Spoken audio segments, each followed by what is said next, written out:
Ndugu mtazamaji wetu, kama ni mara yako ya kwanza unajiunga nasi Mswati Media, basi usisahau kubonyeza alama ya subscribe plus bell ili uendelee kuwa wa kwanza kupata taarifa zetu za kimichezo.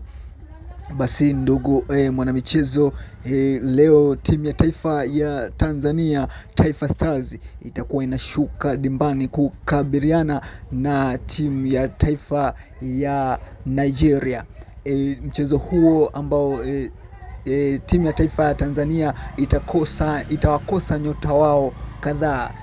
Kwanza itamkosa golikipa namba 1 wa timu ya taifa ya Tanzania, Yakubu Suleimani, na vile pia timu hii ya taifa itamkosa kiungo wao fundi ambaye ni Faisal Salum Feitoto.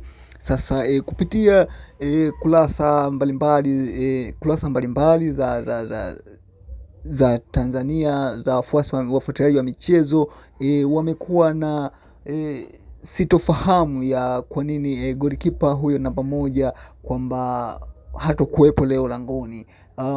Changamoto ni kwamba mchezaji huyo Yakub Suleiman aliweza kupata majeraha katika mechi katika mazoezi, na hivyo atakosekana katika mchezo utakao wakutanisha timu ya taifa ya Tanzania, Taifa Stars, na timu ya taifa ya Nigeria. Sasa hiyo imezua hofu sana kwa wadau na wapenzi wa soka wa nchini Tanzania juu ya tukio hilo la kukosekana kwa mlinda mlango huyo wa klabu ya wekundu wa Msimbazi Simba na timu ya taifa ya Tanzania, Yakubu Suleiman. Na hilo limeweza kuthibitishwa na msemaji wa TFF, yani Tanzania Football Federation. Wameweza kuthibitisha hilo kwamba mchezaji huyo ameweza kupata na majeraha katika viwanja vya mazoezi, na hivyo hata kuwepo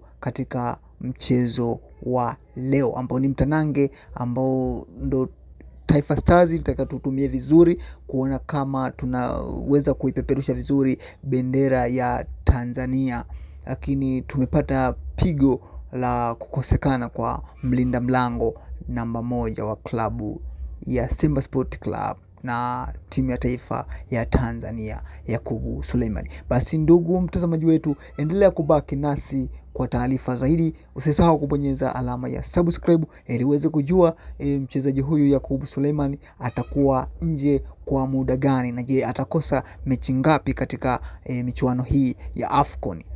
Baki na sisi Mswati Media kwa taarifa za uhakika. Asante sana.